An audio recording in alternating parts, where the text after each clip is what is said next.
Hi guys, so this is a quick video on how to write and cast your own spells.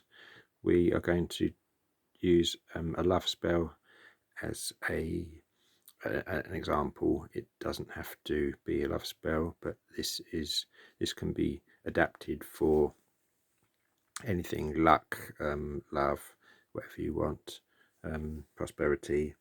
So just need different color candles, different oils and different herbs for it, and a different crystal. So basic things we need in this spell are pink candle, jasmine oil, charcoal disc, bay leaf, pen, amethyst crystal, lavender cauldron, sage, a knife, and a wand. You don't need a wand. Some people don't use them, some people do. We can talk about that in another video. You don't need to use sage. You can cleanse with Palo Santo or frankincense. Again, we can talk about that in another video. I don't want to get sidetracked from this. So some people will say you don't need to dress up for spell work. You can just do it in jeans and t-shirt. That's true. Again, we can get into this into another video, but I personally prefer to use magical robes or cloaks. So we're going to start with talking about what to wear. So I have a black hooded cloak, which I'm going to put the hood up now. I would always recommend tying your hair back. You don't want to set your hair alight in the candle frames, which I've done before twice. So you would have thought I'd learnt from the first occasion, but I didn't. So always tie it back, and if your ponytail is really long, then it can still dangle in the flames. So put it in a bun, I would, or if you've got a hood, that would be good. So we've got three things we need for a spell, really.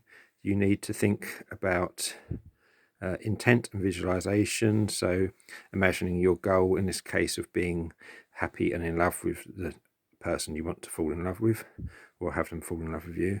So visualize them and you being happy together. You need things which create a sympathetic link to your goal. So we've got a pink candle for love, we've got jasmine oil, which is good for manifesting love. So is an amethyst crystal and lavender. So you need the right items. You need your intent and visualization of your goal, and you need to build the power in some way. That's the three things you need. So power can be built up by dancing, chanting, or drumming, for example. So in this spell we are going to use chanting.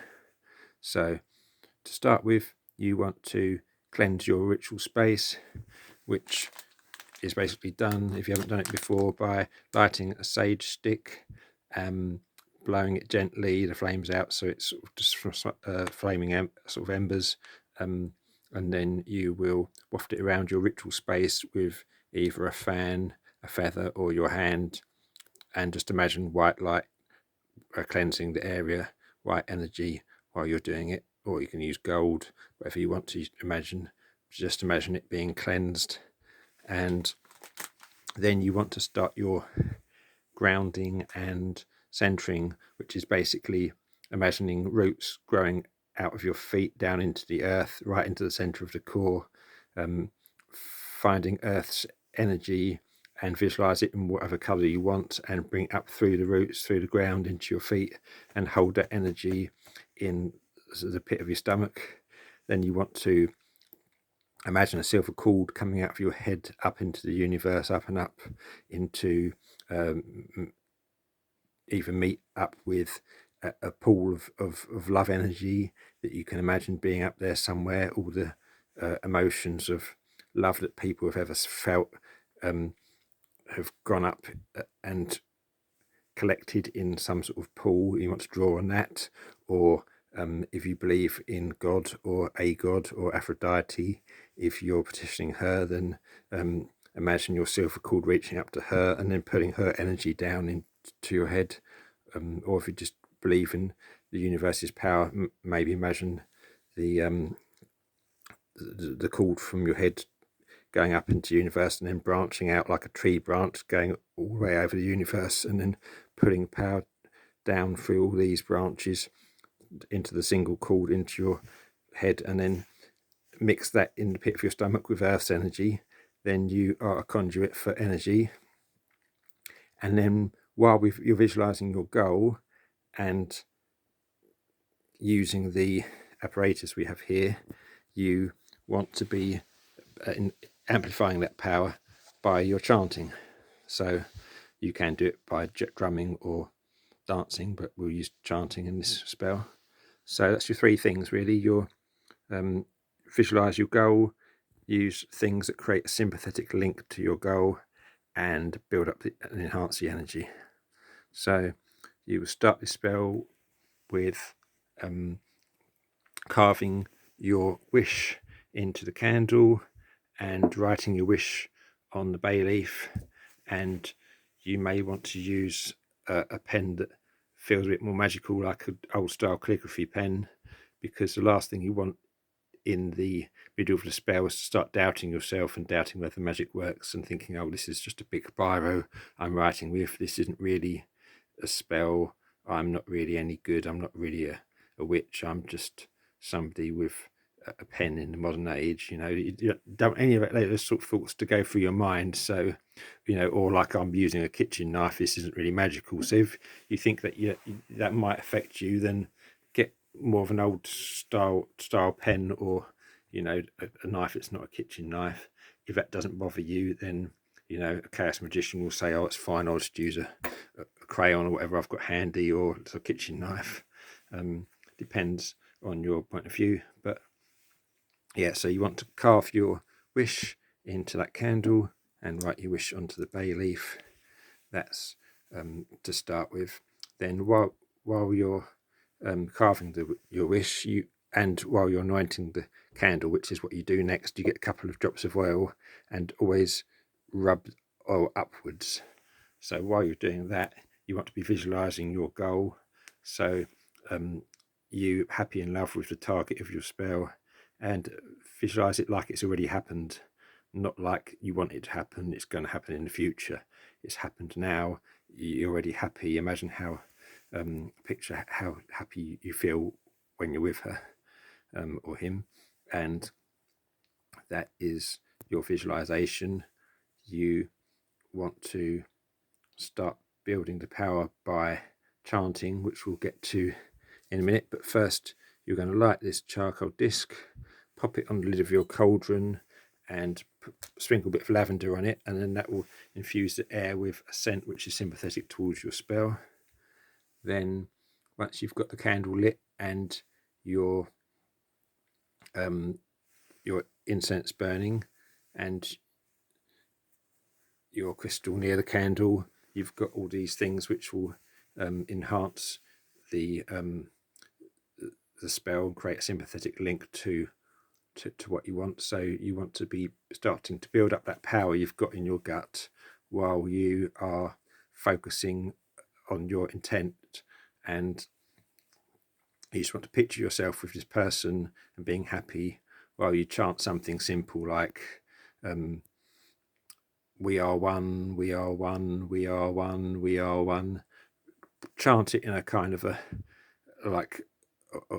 monotone sort of chanty way that's going to kind of get your mind into this sort of trance-like hypnotic state.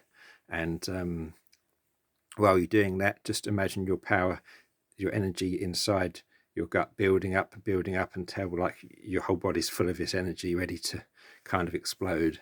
And once you feel, you'll know when it's time. Once you feel that energy is built up enough, you will fling it out towards your goal, towards your picture in your mind of you being happy with this person. So that's all you really need for a spell. You need the visualization of your intent. You need things that resonate with your intent, and you need to amplify that power. So you can imagine it just stream out from your gut, shooting out from your gut towards your intended target, or out of your fingertip, or you can imagine it going down your arm and then through your wand and point it towards, off to the distance, towards your visualized goal over there. So as I say, you don't need to use a wand. Some people like to. We can talk about that in another video, whether to use one or not and why. Then you want to just finish by burning your bay leaf with your wish in the candle and just dropping it into your cauldron. And if you want to create a more kind of a general love spell, like universe grant me love, you can chant instead of we are one while visualizing a particular person. So just chant universe grant me love, grant me love, grant me love, grant me love, grant me love. Get yourself into that magical sort of trance-like state again while you're imagining the power building up, and then fling it towards, just out towards the universe, not towards a specific person. That's it really. Then give thanks to the universe or the deity who you asked for help. If you petitioned Aphrodite, send any leftover energy you've got just out of your feet back down through the roots into the earth. And that's the end of the spell really. It's quite simple really. So you just need to think of these 3 things, and then you can write your own spells rather than begging online, has anyone got a spell for this, that or the other. So just remember the 3 things. You need intent and visualization of your intent. You need a few things like an oil, a candle, some fragrance, herbs, which you can, crystal, which you can Google what crystal and oil and fragrance do I need for a love spell or a luck spell or prosperity spell. Or you can look it up in a book like Llewellyn's Big Book of Correspondences. And then you just need a way to build the power. So intent, things, and power. That's all you really need to remember. And power can be built by things like chanting, dancing, or drumming. So another quick example I've got over here is somebody asked in a group, Pagan Wiccan Spells or something, thank you for accepting my request. I would like a spell that will help get the landlord to replace my front door. So I did play this for laughs, but it actually is a valid spell as well, and it just shows you a different example of how to write a spell, because I used dancing in this one. So I said, you will need to dance naked round your hallway, holding 3 keys under the light of a waxing moon, holding a hammer and nails in the other hand. Knock on your old door 3 times, chanting, door no more, door no more, door no more. Petition Hecate for help and thank her for her assistance at the end. Now, the only other person to comment on this just said, don't listen to him making fun of you, joker. Well, she is right in that I was joking a bit and playing it for laughs, but it also is a completely valid spell. And if she knew anything about magic, she would have said, lol, that's funny, but actually, yes, that would work. But she didn't. She didn't offer a spell of her own, probably because that's quite a specific kind of spell to ask for, and she couldn't Google it and find one to copy and paste for the lady. And she obviously didn't know how to make up her own spell, didn't understand magic enough to do that. So she did just, this is my spell, and but doesn't offer any spell of her own. But if she knew anything about magic, she'd be able to explain to me why each of those things actually are relevant that I said. So dancing obviously builds up and amplifies the power. A lot of people, a lot of witches think that you should cast spells naked because clothes interfere with magical energy. So that's why that's there. 3 keys. 3 is a magical number. Keys are something which is to do with your goal. Waxing moon, because you want something to happen. So you use a waxing moon because that's when you create things, or somebody replaces a door. Hammer and nails, another thing which creates a sympathetic link to your goal. Visualizing your goal while you're doing this. Obviously you want the door replaced. You've got all your elements there, that hammer and nails and keys, and you've got dancing and chanting to increase the magical energy. So knock on your old door 3 times. Again, 3 is a magical number. Chanting door no more. That builds power. The dancing builds power. Petition Hecate for help, because she is a goddess associated with keys, and keys are associated with doors. And thank her at the end, because that's what you should do when you ask gods or goddesses for help. So, that's another, that literally, I didn't have to Google a spell for this lady. I literally made this up in like a minute in my mind and just typed it out straight away, which is what you can do once you understand magic and how to write spells. And it's just, again, keeping those 3 things in mind: the focusing on your intent, finding things that resonate with your goal, like keys, hammers, and nails, and using things to build power, like dancing and chanting. Okay, hope this has helped you understand a bit more about the specifics of magic spells and how to write your own and how they all work. And if there's anything you want me to make a video about, like whether you should use wands or not, the morality of love spells, whether you should use have a kind of a cluttered altar with lots of as many things as possible to do with your goal, whether you should keep it simple, we can talk about all those sort of things in a different video, but I want to keep this fairly short. Okay, thanks guys, see you later.